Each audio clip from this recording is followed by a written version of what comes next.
শেখ হাসিনা ভারতেই আছেন নাকি অন্য কোনো দেশে গেছেন তথ্য নেই অন্তর্বর্তী সরকারের কাছে। কেউ ঢাকায় ফিরতে চাইলে ট্রাভেল পাস ইস্যু করবে হাইকমিশন। বরখাস্ত নির্বাহী ম্যাজিস্ট্রেট তাবাসসুমের নামে সমন জারি আদালতের। প্রশাসনে এখনো ঘাপটি মেরে আছে স্বৈরাচারের দোসররা, অভিযোগ বিএনপি নেতাদের। পট পরিবর্তনের পরও উল্টো পথে বাজার, মাছ মুরগি সবজি সবকিছুর দামি নাগালের বাইরে, চালেও নেই স্বস্তি। 4.5 কোটি ডিম আমদানির অনুমতি বাণিজ্য মন্ত্রণালয়ের। এবং মণ্ডপে মণ্ডপে সাজ রব, কাল ষষ্ঠীর মধ্য দিয়ে দুর্গোৎসব শুরু। নিরাপত্তায় সশস্ত্র বাহিনী, পুলিশ। বৃহস্পতিবার আরও একদিন ছুটি ঘোষণা করে প্রজ্ঞাপন জারি।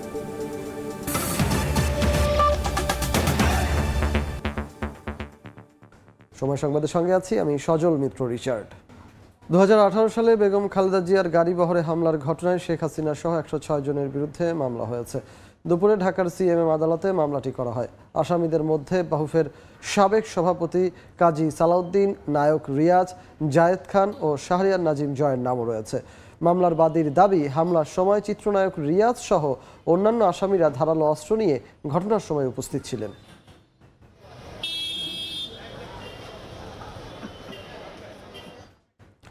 সাবেক প্রধানমন্ত্রী শেখ হাসিনা ভারতে আছেন নাকি অন্য কোনো দেশে গেছেন তা নিয়ে সরকারের কাছে কোনো সুনির্দিষ্ট তথ্য নেই বলে জানালেন পররাষ্ট্র উপদেষ্টা তৌহিদ হোসেন।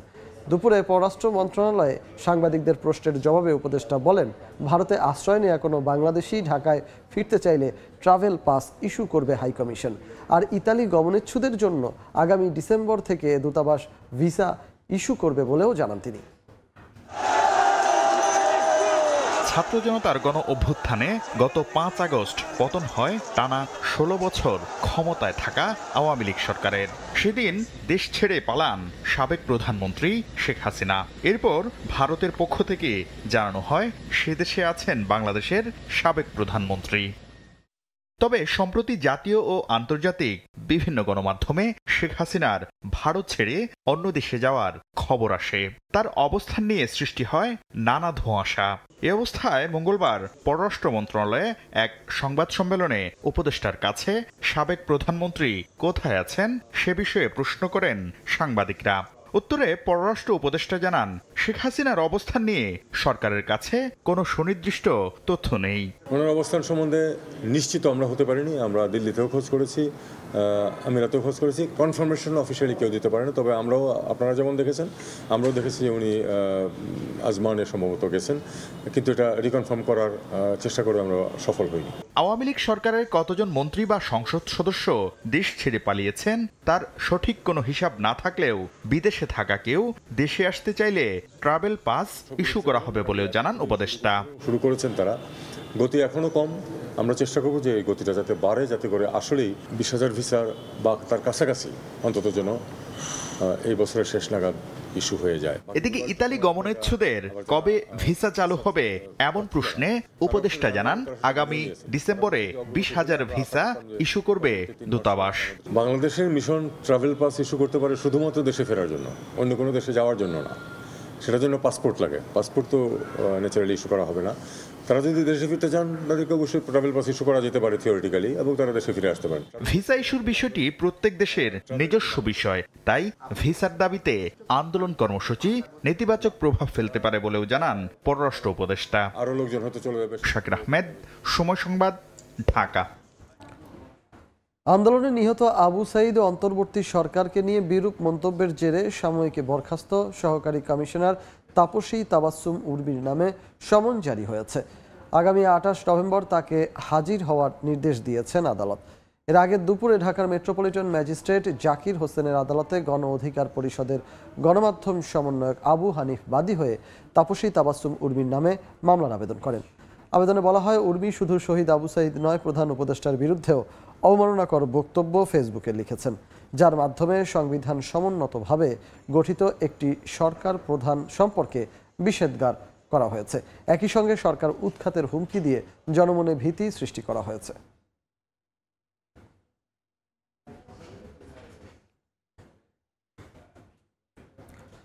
আওয়ামী লীগের দোসররা প্রশাসনে থাকায় অন্তর্বর্তী সরকারের কোনো পরিকল্পনা বাস্তবায়ন হচ্ছে না, এমন অভিযোগ করে শেখ হাসিনা আমলে নিয়োগকৃত প্রশাসন ক্যাডারদের বহিষ্কারের দাবি জানিয়েছেন বিএনপি নেতারা।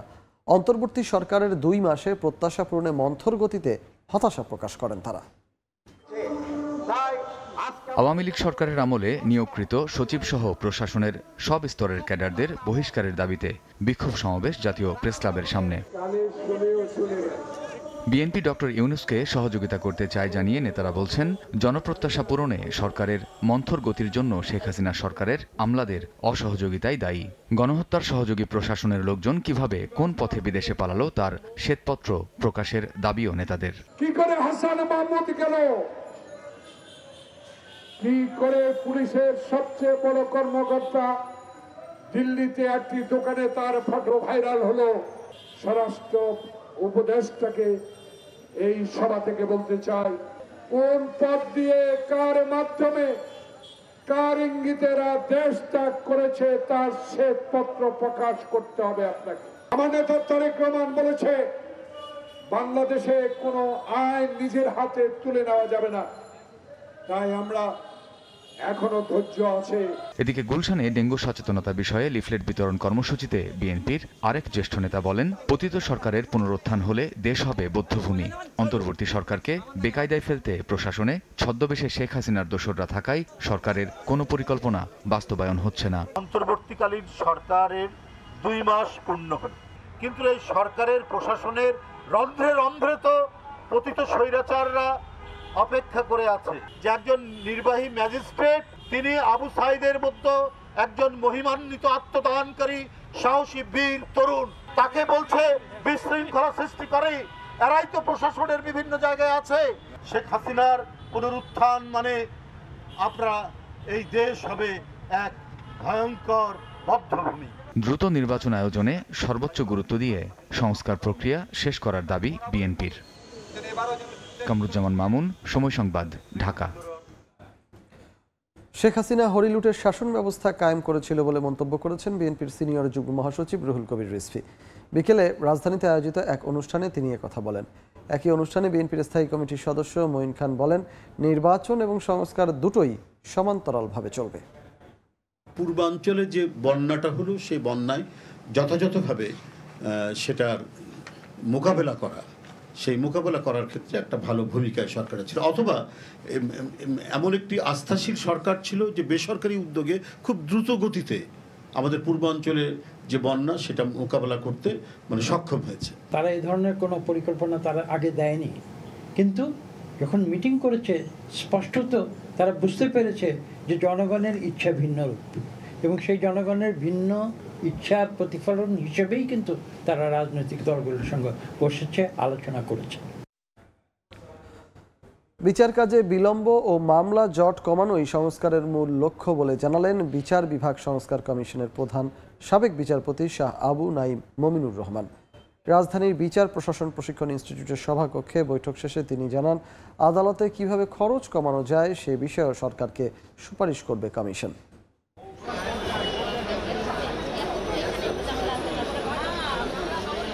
বিচারের বাণীর প্রতীক্ষায় দুয়ারে দুয়ারে ঘুরে চলা ৪৩ লাখ মামলার ভারে ঠাসা দেশের আদালত অঙ্গনে গুমড়ে কাঁদে বিচার প্রার্থীদের হাহাকার, চাপা আর্তনাদ। অন্যদিকে বিচার ব্যবস্থা কতটা স্বাধীনভাবে চলছে সুরাহা হয়নি সে প্রশ্নেরও। এই যখন আদালত পাড়ার চিত্র, তখন রাষ্ট্রের বিভিন্ন কাঠামোগত সংস্কারে বিচার বিভাগের দিকেও নজর দেয় অন্তর্বর্তী সরকার।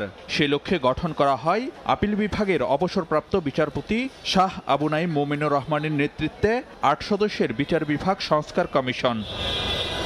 মঙ্গলবার সকালে রাজধানীর বিচার প্রশাসন প্রশিক্ষণ ইনস্টিটিউটে বসে কমিশনের দ্বিতীয় সভা। কোর্টে ঢুকলেই খরচা আরম্ভ হয়ে যায়, এইগুলি করতে গেলে সে নিঃস্ব হয়ে যায়। আমরা এটাও চেষ্টা করব যে এই খরচাটা কিভাবে কমানো যায়। বিচার বিভাগের প্রতি নাগরিকদের আস্থা ফেরানো ও এর স্বাধীনতা নিশ্চিতে আদালতকে হস্তক্ষেপ মুক্ত করতে চায় কমিশন। সে লক্ষ্যে উচ্চ ও নিম্ন আদালতে বিচারক নিয়োগের নীতিমালা সহ বেশ কিছু বিষয়ে সরকারকে প্রস্তাবনা দেওয়া হবে বলে জানান কমিশন প্রধান। আমরা একটু কথাবার্তা বলেছি অ্যাপয়েন্টমেন্ট অফ জাজেস, the high court division and also in the appellate division. এটা একটা নীতি নির্ধারণ যদি সম্ভব হয় আমরা করে দেব। বিচার বিভাগ সংস্কারের প্রস্তাবনা তৈরির ক্ষেত্রে আইনজীবী সমাজ, ব্যবসায়ী মহল সহ বিভিন্ন অংশীজনদের সঙ্গে বৈঠকের পরিকল্পনা আছে কমিশনের। রাজনৈতিক দলের সাথে যদি আমরা আলাপ আলোচনা আরম্ভ করি তবে শেষ হবে না। আমরা রিকমেন্ডেশন দিয়ে দেবো, সেই কাউন্সিল অফ অ্যাডভাইজার্স ওনারা রাজনীতিবিদদের সাথে আলাপ করবে। আগামী সোমবার বসবে বিচার বিভাগ সংস্কার কমিশনের তৃতীয় বৈঠক। গত ৩রা অক্টোবর জারি হওয়া প্রজ্ঞাপনের মাধ্যমে গঠিত এই কমিশনকে ৯০ দিনের মধ্যে সরকারের কাছে প্রতিবেদন দিতে বলা হয়েছে। ফারুক ভিয়া, রবিন, সময় সংবাদ, ঢাকা। সুনামগঞ্জ সদর এলাকায় বৈষম্য বিরোধী ছাত্র আন্দোলন চলাকালীন ছাত্র জনতার উপর হামলার অভিযোগে সুনামগঞ্জ ৫ আসনের সাবেক এমপি মুহিবুর রহমান মানিককে গ্রেফতার করেছে পুলিশ। সন্ধ্যায় রাজধানী বসুন্ধরা আবাসিক এলাকা থেকে তাকে গ্রেফতার করা হয়। সাবেক এমপি মানিকের বিরুদ্ধে সুনামগঞ্জ থানায় মামলা রয়েছে। বৈষম্য বিরোধী ছাত্র আন্দোলন চলাকালীন ছাত্র জনতার উপর মানিকের সন্ত্রাসী বাহিনী এবং সে নিজেও সশস্ত্র হামলার অভিযোগে তাকে গ্রেফতার করা হয়।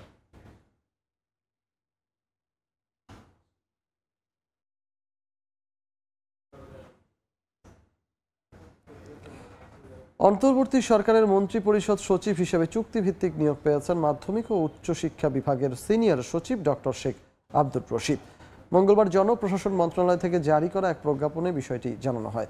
বলা হয়, সরকারি চাকরি আইন 2018 এর 49 ধারা অনুযায়ী ডক্টর শেখ আব্দুর রশিদকে 14 অক্টোবর 2024 অথবা যোগদানের তারিখ থেকে 2 বছরের জন্য চুক্তিভিত্তিক নিয়োগ দেওয়া হলো। তিনি শিক্ষা মন্ত্রণালয়ের মাধ্যমিক ও উচ্চশিক্ষা বিভাগের সিনিয়র সচিব হিসেবে চুক্তিভিত্তিক নিয়োগ পেয়েছিলেন।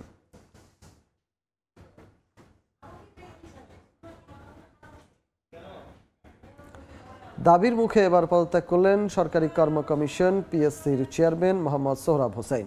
বিকেলে পিএসসির সচিবের কাছে পদত্যাগপত্র জমা দেন তিনি।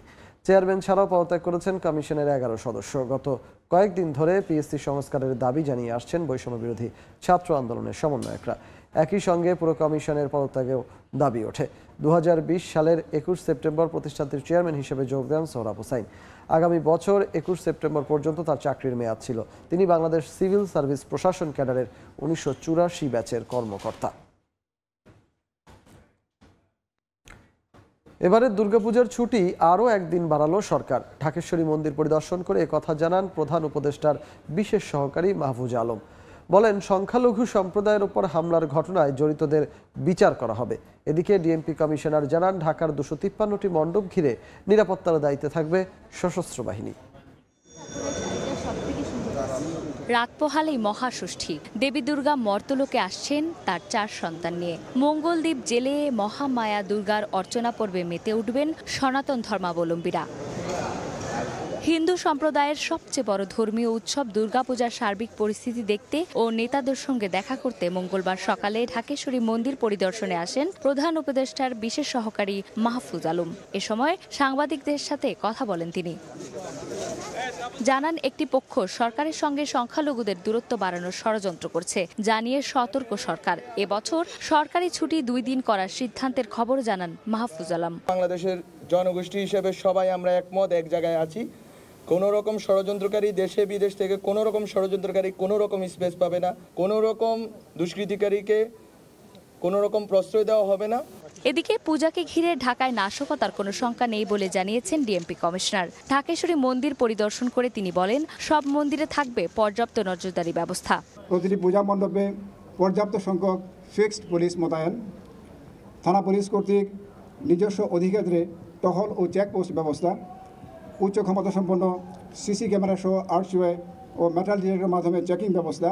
পরে পূজার সার্বিক দিক নিয়ে সাংবাদিকদের সঙ্গে মত বিনিময় করেন মহানগর সার্বজনীন পূজা কমিটির নেতারা। তাদের দাবি, কোনো হামলার কারণে উৎসবে যাতে ভাটা না পড়ে সেই বিষয়ে সংশ্লিষ্ট সবার সহযোগিতা প্রয়োজন। পরিবর্তিত পরিস্থিতির সংখ্যার মধ্যেও সরকার, রাজনৈতিক দল, সেনাবাহিনী, আইনশৃঙ্খলা রক্ষাকারী বাহিনী ও ছাত্র নেতৃবৃন্দের প্রত্যয়ী মনোভাব ও পদক্ষেপ আমাদের পূজার আয়োজনে সাহস যোগাচ্ছে। শারদীয় দুর্গোৎসব ঘিরে মণ্ডপে মণ্ডপে সাজসজ্জা। কাল মহাষষ্ঠী পূজার মধ্য দিয়ে শুরু হচ্ছে দুর্গাপূজা। তবে কয়েকটি জেলায় আকস্মিক বন্যা পূজার আয়োজনকে ম্লান করেছে। রংতুলির আঁচড়ে মন্দিরের দেয়ালে ফুটিয়ে তোলা হয়েছে বন্যার্তদের দুর্দশার চিত্র। এদিকে যে কোনো অপ্রীতিকর পরিস্থিতি এড়াতে সতর্ক অবস্থানে সশস্ত্র বাহিনী ও পুলিশ। কোনো ধরনের নিরাপত্তা শঙ্কা নেই বলে জানিয়েছেন স্বরাষ্ট্র উপদেষ্টা।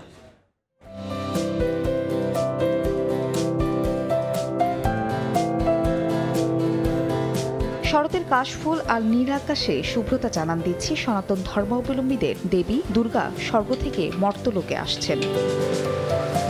উৎসবের রঙে মণ্ডপে মণ্ডপে চলছে ব্যাপক প্রস্তুতি। দেশের বিভিন্ন জেলা সেজেছে বর্ণিল সাজে, রয়েছে মনোমুগ্ধকর আলোকসজ্জাও। উৎসব ঘিরে কেনাকাটায় ব্যস্ত নারী পুরুষ, জমজমাট বেচাকেনার খুশি ব্যবসায়ীদের, আর একদিন বাড়তি ছুটি পেয়ে খুশি সনাতন ধর্মাবলম্বীরা। কালেকশন মোটামুটি ভালো আছে এবং বেচাকেনা আলহামদুলিল্লাহ। দাবি ছিল যে আমাদের নবমী দশমী 2 দিন বন্ধ দেওয়ার জন্য, সরকারটা মেনে নিয়েছে, সেটা আমরা সাধুবাদ জানাই সরকারকে। রংতুলির আচরে বিভিন্ন চিত্রে মন্দিরের দেয়ালে ফুটিয়ে তোলা হয়েছে বন্যাত্মদের চিত্র। বানভাসীদের দুর্দশা লাঘবে বিশেষ প্রার্থনা জানাতেই এই থিম বলছেন শিল্পীরা। জমি জামা যাবতীয় সবকিছু হারিয়েছে, তাদের এই কষ্টগুলাই আমরা আসলে ফুটিয়ে তুলতে চেষ্টা করি। ভবিষ্যতে যেন সেই বন্যা থেকে আমরা রক্ষা পেতে পারি, মার কাছে আমাদের প্রার্থনা এইটাই। ধান দিয়েও সাজানো হয়েছে দেবী দুর্গাকে। পূজার আনুষ্ঠানিকতা শুরু না হলেও ব্যতিক্রমী প্রতিমা দেখতে ভিড় করছেন দর্শনার্থীরা। তবে দেশের রাজনৈতিক প্রেক্ষাপট আর বন্যায় পূজার আয়োজনে খুব একটা স্বতঃস্ফূর্ততা নেই। সবার যেন পূজাটা ভালোভাবে কাটুক, কোনো সাম্প্রদায়িক কোনো ইয়ে না হয়। এদিকে দুর্গাপূজা উপলক্ষে এরই মধ্যে মণ্ডপে মণ্ডপে অবস্থান নিয়েছে আনসার ও পুলিশ সদস্যরা। দায়িত্ব পালনে থাকবেন নিজস্ব স্বেচ্ছাসেবকও। স্বরাষ্ট্র উপদেষ্টা বলছেন, এবারের পূজায় কোনো শঙ্কা নেই। দুর্গাপূজায় কোনো ধরনের কোনো শঙ্কা নেই। এবার সব ধরনের বাহিনী ডিপ্লয় করা হয়েছে। এবার পূজা খুব ভালোভাবে হবে। মঙ্গলবার মহাষষ্ঠীতে অধিবাসের মধ্য দিয়ে শুরু হবে পূজার আনুষ্ঠানিকতা। এবার দেবী দুর্গা আসছেন দোলায় আর যাবেন ঘোড়ায় চড়ে। ফাহরিয়া ফারজানা, সময় সংবাদ। নতুন করে বৃষ্টিতে শেরপুর, ময়মনসিংহ ও নেত্রকোনায় বন্যা পরিস্থিতির আরও অবনতি হয়েছে। এরই মধ্যে পানি বেড়েছে কিছু এলাকায়। 2 লাখের বেশি মানুষ ভাসছে বানের জলে। 5 দিন ধরে যোগাযোগ বিচ্ছিন্ন জনপদে খাবার ও বিশুদ্ধ পানির সংকট। ত্রাণ না পাওয়ার অভিযোগ দুর্গতদের।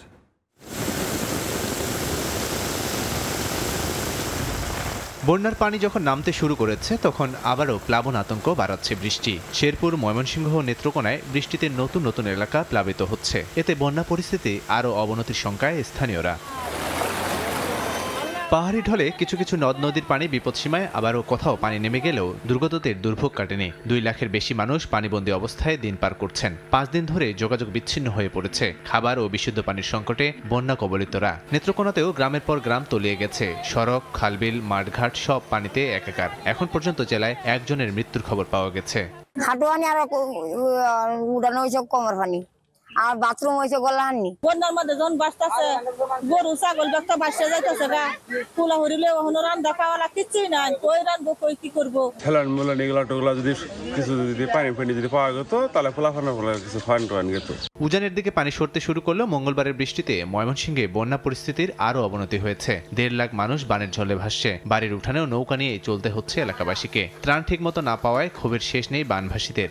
বাড়িঘর পানির নিচে, বাড়িঘর ছাড়িয়ে দিতেছি, বাড়িঘর ভাঙ্গে পড়ে যাইতেছে গা, পানি খাওয়ার কোনো ব্যবস্থা নাই। আমরা গরু বছর নিয়ে শ্বশুর বাড়ি গেছিলাম গা, গড়টা ফিরে যাইতেছে, আবার বাস টাস নিয়ে টিকা দেবার লাগে গড় ফেরাবার লাগে আবার আইছি। শেরপুরেও নিম্নাঞ্চলগুলোতে এখনো বাড়ি ঘরে পানি। তবে কোথাও কোথাও পরিস্থিতি উন্নতি হওয়ায় আশ্রয়কেন্দ্র থেকে নিজ ঠিকানায় ফিরছেন বন্যা কবলিতরা। ত্রাণ সহায়তা নিয়ে এগিয়ে এসেছে সেনাবাহিনী। লাবিব হাসান, সময় সংবাদ। ভিডিও শেয়ারিং এর জনপ্রিয় প্ল্যাটফর্ম টিকটককে বাংলাদেশে ডাটা সেন্টার স্থাপন করতে বলেছে বিটিআরসি। একই নির্দেশনা দেওয়া হবে গুগল ও ফেসবুককেও। দুপুরে মহাখালীতে গোল টেবিল বৈঠকে কথা জানান বিটিআরসির চেয়ারম্যান। এ সময় সাইবার নিরাপত্তা আইন প্রণয়নে সবার মতামত নেয়ার কথা জানান আইসিটি বিভাগের সচিব। মোবাইল অপারেটরদের দেয়া তথ্য মতে ভিডিও শেয়ারিংয়ের জনপ্রিয় প্ল্যাটফর্ম টিকটক ব্যবহার করেন প্রায় 5 কোটি বাংলাদেশি, আর ফেসবুক ব্যবহারকারীর সংখ্যা প্রায় 6.5 কোটি। বিনোদন থেকে শুরু করে তথ্য খুঁজতে ব্যবহৃত হয় জনপ্রিয় সার্চ ইঞ্জিন গুগল। বাংলাদেশে কার্যক্রম পরিচালনা করলেও এসব প্ল্যাটফর্মের কোনোটিরই ডাটা সেন্টার নেই। দীর্ঘদিন ধরে ডাটা সেন্টার স্থাপনে এই 3 প্ল্যাটফর্মকে চাপ দিয়ে আসছে সরকার। এরই ধারাবাহিকতায় সম্প্রতি টিকটককে ডাটা সেন্টার স্থাপন করতে বলেছে বিটিআরসি। মঙ্গলবার টিআরএনবি আয়োজিত সভায় বিটিআরসির চেয়ারম্যান জানালেন, ডাটা সেন্টার স্থাপন নিয়ে আলোচনা হবে ফেসবুক ও গুগলের সঙ্গেও। গতকালকেই টিকটকের সাথে আমরা বসছিলাম, ফেসবুক, গুগল এদেরকে আমরা আস্তে আস্তে ডাকতেছি। গতকালকে টিকটকের সাথে আমরা বসছিলাম, বিকজ উই ওয়ান্ট তাদের ডাটা সেন্টারগুলো আমাদের এখানে আসুক, কারণ আমাদের পপুলেশন ডেন্সিটি তো অনেক। সো আমাদের এখানে বিজনেস কেস নাই, এটা আমি মেনে নিতে রাজি না। I am sure business case আছে, তো এটা আসবে না কেন? অনুষ্ঠানে সমালোচিত সাইবার আইনের বিতর্কিত ধারা নিয়ে আলোচনা করেন বক্তারা। আইনটি বাতিল বিষয়ে তুলে ধরেন নিজেদের মতামত। আমাদেরও সাজেশন থাকবে এই আইনটা সম্পূর্ণভাবে স্ক্র্যাপ করে একটা ফ্রেমওয়ার্কের মধ্যে যাতে আমরা চিন্তা করে একটা নতুন আইন করতে পারি। We definitely need to improve and enhance this law. অনুষ্ঠানে তথ্য প্রযুক্তি বিভাগের সচিব জানান, বিতর্কমুক্ত সাইবার আইন প্রণয়নে সবার মতামত গুরুত্ব দেওয়া হবে। নিশ্চিত থাকেন এটার উপরে কাজ শুরু হয়ে গেছে, চলছে, চলমান আছে, এবং আমরা আশা করছি সকল স্টেক হোল্ডারের যে কনসার্নগুলো আছে এগুলোকে অ্যাকোমোডেট করেই ফাইনাল একটা ভার্সনকে আপনাদের সামনে উপস্থাপন করা হবে। এ সময় জাতীয় সাইবার নিরাপত্তা এজেন্সিকে আরো শক্তিশালী করা হবে বলেও জানান তথ্য প্রযুক্তি সচিব। শুভ খান, সময় সংবাদ, ঢাকা। জলাবদ্ধতার স্থায়ী সমাধান কিভাবে করা যায় সে বিষয়ে বিশেষজ্ঞদের পরামর্শ নেওয়া হবে বলে জানিয়েছেন স্থানীয় সরকার উপদেষ্টা এএফ হাসান আরিফ। বিকেলে সচিবালয়ে রাজধানীর জলাবদ্ধতা নিরসনে প্রস্তুতি ও কর্মপরিকল্পনা নিয়ে এক সভায় একথা বলেন তিনি। সভায় জলাবদ্ধতা নিরসনে বিগত সরকারের নেওয়া বিভিন্ন প্রকল্প পর্যালোচনা করা হয়। এ সময় গত 15 বছরের জঞ্জাল সহসাই দূর করা সম্ভব না মন্তব্য করেন উপদেষ্টা। বিশেষজ্ঞদের পরামর্শ নিয়ে শিগগিরই সংকট নিরসনে পদক্ষেপ গ্রহণের কথাও জানান তিনি। আর একটা শহরের মধ্যে কেন পানি থাকবে, যেখানে এত ড্রেনেজ সিস্টেম, এত কোটি কোটি টাকা খরচ করে ড্রেনেজ সিস্টেম করা হয়েছে, তাহলে ফ্লটা কোথায়, গলদটা কোথায়, এটা আমরা বিশেষজ্ঞদের কাছ থেকে নেব। 15 বছরের জঞ্জাল একদিনে পরিষ্কার হবে না। আমরা সচেষ্ট হচ্ছি কিনা, মাঠে নামছি কিনা, এটা আপনারা দেখবেন। ঢাকার যে জলাবদ্ধতা সেটাকে দূর করার জন্য আমরা ইফেক্টিভ, পজিটিভ, অ্যাফার্মেটিভ কি স্টেপ নিতে পারি, সেই জন্য বিশেষজ্ঞ যারা আছেন এই বিষয়ে এবং জলাবদ্ধতার উপরে যাদের লেখালেখি আছে, গবেষণা আছে, তাদের কথা আমরা শুনবো, তাদের মতামত আমরা নেব এবং সেটাকে বাস্তবায়িত করার আমরা চেষ্টা করব। দেশের পট পরিবর্তন হলেও বাজারে পড়েনি তার প্রভাব। আবারও ডাবল সেঞ্চুরির ঘরে ফিরল ব্রয়লার মুরগি। এদিকে মৌসুমের শেষে এসে আগুন ঝরছে ইলিশের বাজারে। অন্যদিকে কমতির আভাস নেই চালের বাজারেও। এতে নাভিশ্বাস উঠেছে নিম্ন ও মধ্যবিত্তের। অর্থনীতিবিদরা বলছেন, নিত্যপণ্যের দাম নিয়ন্ত্রণে রাখতে পলিসির পাশাপাশি অতি প্রয়োজনীয় নিত্যপণ্যের সরবরাহ পরিস্থিতিতে বিশেষ নজর দিতে হবে। গত জুলাই ও আগস্টের শুরুর দিকে ব্রয়লার মুরগির দাম ছিল 200 টাকার ঘরে। হাসিনা সরকারের পতনের পর শিক্ষার্থী ও সরকারি সংস্থার মনিটরিংয়ে আগস্ট ও সেপ্টেম্বরে সেই দাম নামে 160 টাকায়। 2 মাস ওঠানামার পর আবারও ডাবল সেঞ্চুরির ঘরে ফিরল ব্রয়লার মুরগি। গত সপ্তাহেও এই পণ্যের দাম ছিল কেজি প্রতি 185 থেকে 190 টাকা। চলতি সপ্তাহের শুরু থেকেই বিক্রি হচ্ছে 200 থেকে 210 টাকা কেজিতে। খাদ্যের দাম বাড়ি দেওয়ার কারণে ছোট মুরগি ছাড়িয়ে যাচ্ছে, ছাড়িয়ে দেওয়ার কারণে বড়ের দাম বেড়ে গেছে। সব মুরগির দাম একটু বাড়তি, দাম বাড়ার কারণে বেচা বিক্রি কম হইতেছে। আগে তো অনেক ভালো হয়েছিল, হে তুলনায় তো এখন একদিকে দুই সিন্ডিকেট ভাঙতেছে, আরেকদিকে ঘটতেছে। এদিকে রফতানি খবরের পর বাড়তির দিকে থাকা ইলিশের দাম এখন আকাশচুম্বী। 1 কেজি ওজনের মাছ বেচাকেনা চলছে 1800 থেকে 1900 টাকায়। দাম কোনো মতেই কমতেছে না, বরং আগে যা ছিল তার থেকে আরো বেড়ে গেছে। বড়টা খেতে পাচ্ছি না, ছোটটা নিচ্ছি। যতদিন মনে করেন এক্সপোর্ট নিতেছে এলসি, প্রতিদিন কেজি প্রতি 50 টাকা করে বাড়তেছে। এদিকে বাড়তির দিকে চালের বাজার সবথেকে বেশি বেড়েছে মোটা চালের দাম। কমার সম্ভাবনা নাই, নতুন চাল যদি আসে 28 সেগুলো একটু দাম কমবে। 28 চালটা এত দাম বাড়ছে কল্পনায়। অর্থনীতিবিদরা বলছেন, সরকারকে মনিটরিং ও ফিসক্যাল পলিসির পাশাপাশি নিত্যপণ্যের সরবরাহ পরিস্থিতিতে বিশেষ নজর দিতে হবে। এসেনশিয়াল প্রোডাক্টগুলোর কিন্তু প্রোডাক্ট স্পেসিফিক এই মনিটরিংটা করতে হবে। অবশ্যই ফিসক্যাল পলিসি, মনিটারি পলিসি এবং বাজার ব্যবস্থাপনা, এই তিনটার সমন্বয় করতে হবে। এদিকে 7 অক্টোবর নিত্য প্রয়োজনীয় দ্রব্যের বাজার ও সরবরাহ পরিস্থিতি তদারকি এবং পর্যালোচনার জন্য জেলা পর্যায়ে 10 সদস্যের বিশেষ টাস্কফোর্স গঠন করেছে বাণিজ্য মন্ত্রণালয়। ফরহাদুর রহমান, সময় সংবাদ, ঢাকা। বাজার স্থিতিশীল রাখতে 7 প্রতিষ্ঠানকে 4.5 কোটি ডিম আমদানির অনুমতি দিয়েছে বাণিজ্য মন্ত্রণালয়। বাণিজ্য মন্ত্রণালয়ের এক বিজ্ঞপ্তিতে জানানো হয়, দেশে প্রতিদিন প্রায় 5 কোটি পিস ডিমের চাহিদা রয়েছে। বর্তমানে ডিমের বাজার পরিস্থিতি বিবেচনায় ও দাম স্থিতিশীল রাখতে সাময়িকভাবে সীমিত সময়ের জন্য 7টি প্রতিষ্ঠানকে ডিম আমদানির অনুমতি দেওয়া হয়েছে। এই আমদানির অনুমতির মেয়াদ আগামী 31 ডিসেম্বর পর্যন্ত বহাল থাকবে। এবছর পদার্থবিজ্ঞানে যৌথভাবে নোবেল পেলেন বিজ্ঞানী জন জে হেপফিল্ড ও জিওফ্রে হিলটন। মঙ্গলবার সুইডেনের স্টকহোমে রয়্যাল সুইডিশ একাডেমি থেকে পদার্থবিদ্যায় নোবেল জয়ীর নাম ঘোষণা করা হয়। যন্ত্রকে মানুষের মস্তিষ্কের কর্মপদ্ধতি বুঝতে সক্ষম করে তোলার পদ্ধতি আবিষ্কারের স্বীকৃতিস্বরূপ মার্কিন নাগরিক হপফিল্ড ও ব্রিটিশ কানাডিয়ান নাগরিক হিন্টন নোবেল পেয়েছেন। এর আগে সোমবার চিকিৎসা বিজ্ঞানে যৌথভাবে নোবেল পান 2 মার্কিন জীববিজ্ঞানী। বুধবার রসায়নে, বৃহস্পতিবার সাহিত্যে আর শুক্রবার শান্তিতে নোবেল জয়ীর নাম ঘোষণা করা হবে।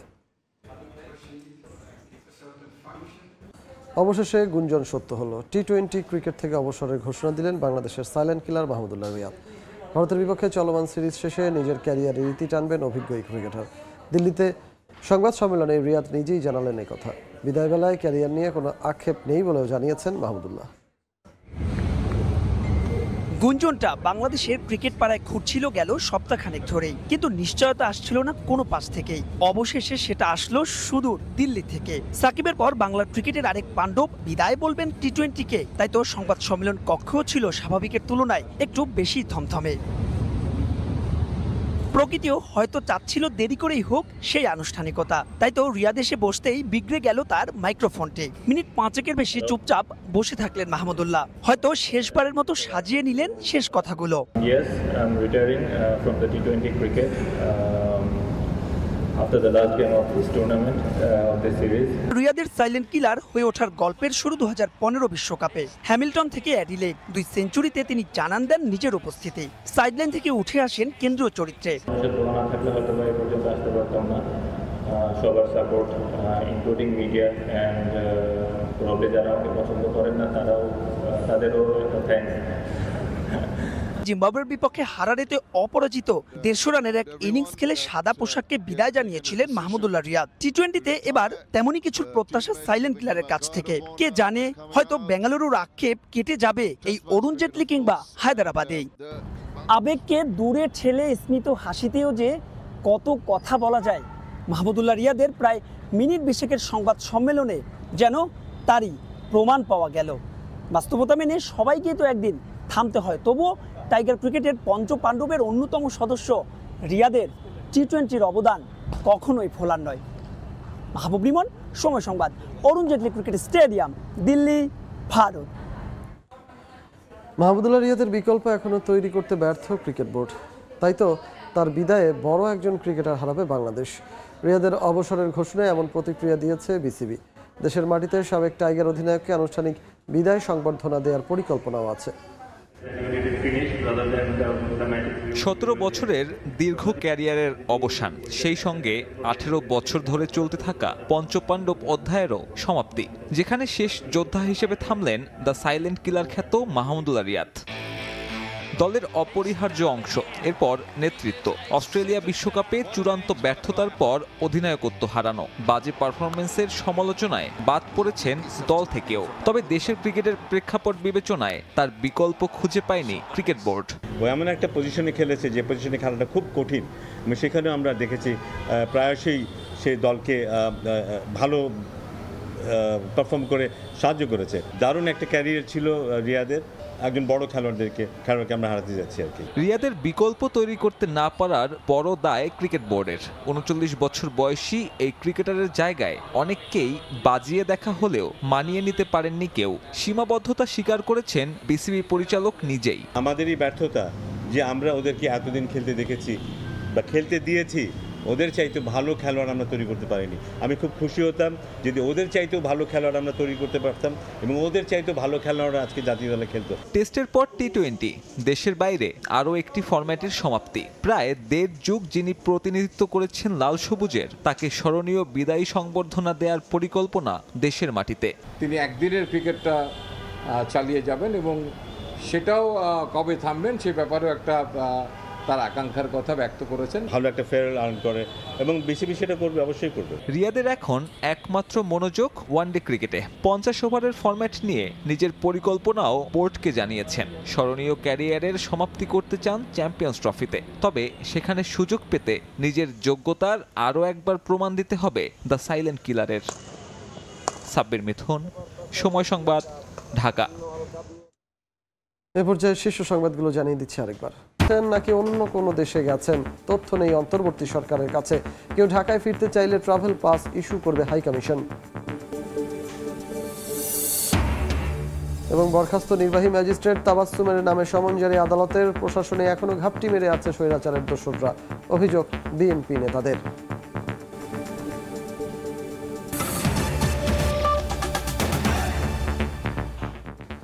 এই ছিল সময় সংবাদে, সঙ্গে থাকুন সময়।